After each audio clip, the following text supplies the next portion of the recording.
So it's good to be in the Media Diversity Institute offices in London because we're lucky to have Lilia Raycheva, who's from the Sofia University MEDIADELCOM team here in the country and in the office. So it's a great opportunity to catch up with her to find out what's happening with the project in Bulgaria, and also to follow up on our first podcast, which looked at what was going on in Colorado in the United States, where Colorado State University was working with a local newspaper to put in place deliberative journalism. Lilia, thanks for joining me. I just want to find out first what the situation is in Bulgaria. From your research as part of the MEDIADELCOM project, are there opportunities for similar cooperation between your university and the Bulgarian media when it comes to deliberative journalism? Cooperation between academia and media practices can highly be welcomed and appreciated because it works for society and also it enhances democratic developments. I was very much impressed by the joint efforts of Martin Korkusan, who is the director of the Center for Public Deliberation at Colorado State University, and Eric Larsen, the editor of the Coloradan newspaper, to engage students in facilitating broader conversation among publics on tough issues through specifically designed process in order to achieve better democracy. Let us recall, however, that Noam Chomsky asserted on two models of democracy, one in which the public actively participates and one in which the public is manipulated and controlled.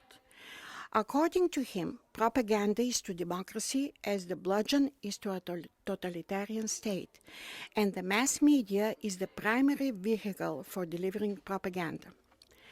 Nowadays, due to increasing mediatization of politics and politicization and commercialization of the media, journalism seems to be increasingly suffering from an identity deficit, although its main mission is to inform the public impartially and to present different points of view. MEDIADELCOM is namely about conversation, about public participation in the dialogue on tough issues, or as John Dewey has put it, about social cohesion through media. That's why the findings are important for policymakers, for media regulators and institutions, educators, as well as for media experts and journalists, but mainly for the citizens.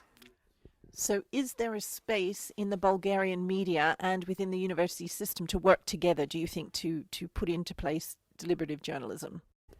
Oh yes, there is a space, and of course there are also challenges and some examples to follow. For example, at the Faculty of Journalism at Mass Communication of the St. Clement Ochridsky Sofia University, we support similar practices, however, not on a regular basis. We often organize specialized discussions on various important topics with the participation of the media. Our graduates working there willingly moderate them, but the conversation often ends in the auditorium or the editorial office. It is covered by the relevant media, but it does not always reach those who are empowered to make decisions. It's a challenge. According to the research findings of our team, another significant challenge could be the audience reach. The audience has to cultivate in itself a culture of deliberative communication. This means to build up specific skills in future journalists, to train them how to facilitate the conversation, to elevate the quality of discussion. For the Center for Public Deliberation at the Colorado State University, it took nearly 2 decades. So how long before we see more universities thinking, we got to do something like this? The sooner the better, because it's a new avenue, and I think it's very challenging, and I see it as very promising. Journalism has to go back to humanity and back to people, not to mainstream politics and fighting for advertisement. It has to serve people. You've just explained some of the challenges and obstacles that your research for MEDIADELCOM has shown if you want to implement deliberative journalism and deliberative communications in the country. You mentioned a little bit about the opportunity of training students. What other opportunities has that research shown you Where are the opportunities for deliberative communication? Yes, the results of our research and the example from Colorado show that there is the opportunity in our university to include a course on deliberative communication in the curriculum of journalism BA students, which will build on existing courses on public communication management. Thus, they could acquire specific knowledge and skills on how to moderate public conversation on topics that are important to society. Do you think then that deliberative journalism can provide an avenue or a way for Bulgarian media to contribute to social cohesion in the country? I'm very much convinced that deliberative journalism is more than necessary for social cohesion. As we all know, freedom of speech is the mother of all freedoms. In principle, media are supposed to be the voice of society and corrective of the three estates, legislative, executive, and judicial. In modern times, however, it has become increasingly difficult to carry out this mission, and in this sense, it seems that the metaphor of the media being the fourth estate remains in the realm of rhetoric. The dynamics of processes in the media environment are so intense that it is difficult to determine whether media can be an essential part of the democratic structure of nation-states or independent trans and supranational system that operates on the principle of free market initiative, or whether media will develop towards ever-increasing deregulation in favor of the market due to technological and economic convergence, or towards effective co-regulation in the interests of society. Are you confident there's a future for deliberative journalism in Bulgaria? I think that there is a ground for deliberative communication and journalism in Bulgaria, but it has to be initiated and strongly supported by media themselves. Media have to acknowledge their role in conducting conversation between people.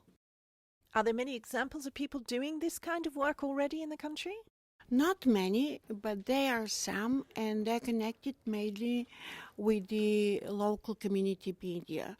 For example, there is a public TV station in Plovdiv, the second largest city in the country. It's Plovdiv Public TV, and it's on the air for more than 2 decades, and people acknowledge this TV station as their TV station, and they can bravely pose questions, and it's good that this TV station is delivering public demands to the municipality authorities. It sounds to me like you see deliberative journalism as being very much taking off, at least initially, in small local communities or smaller cities and towns. I think so, because in bigger cities, people are more alienated and they're more individualistic.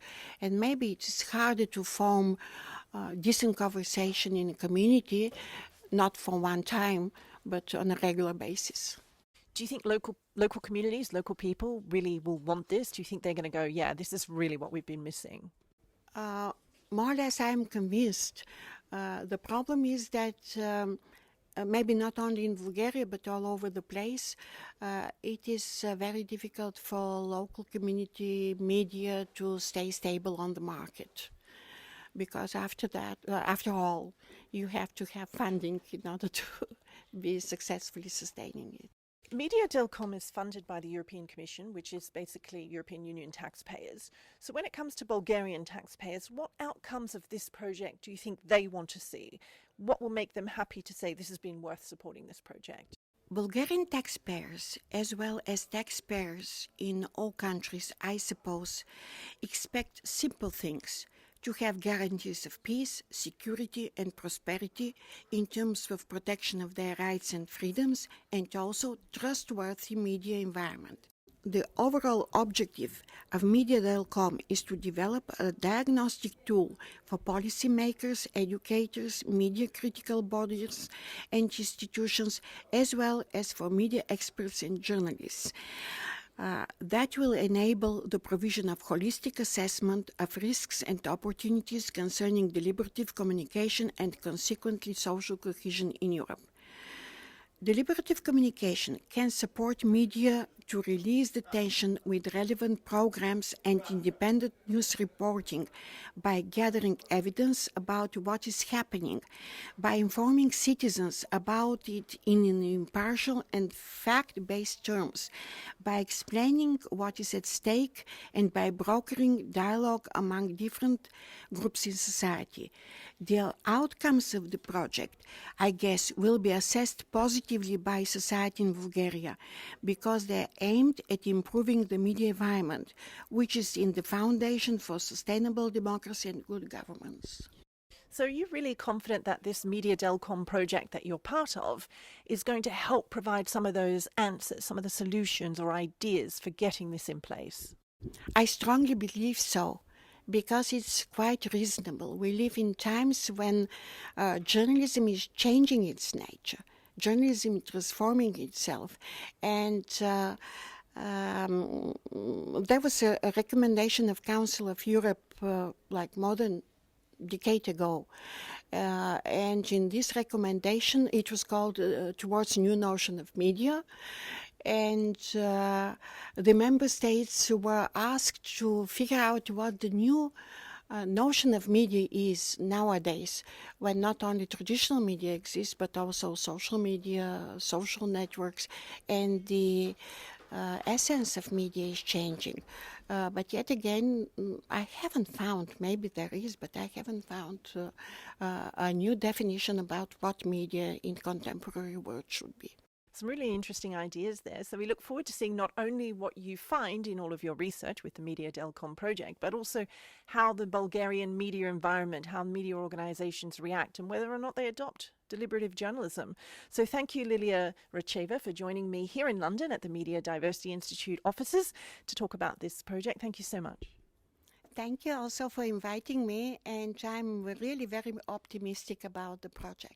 And thank you for joining me, Tanya Sakzewski, for this MEDIADELCOM podcast produced by Media Diversity Institute Global. If you've enjoyed it, please like and share it, and we look forward to your company next time. Goodbye.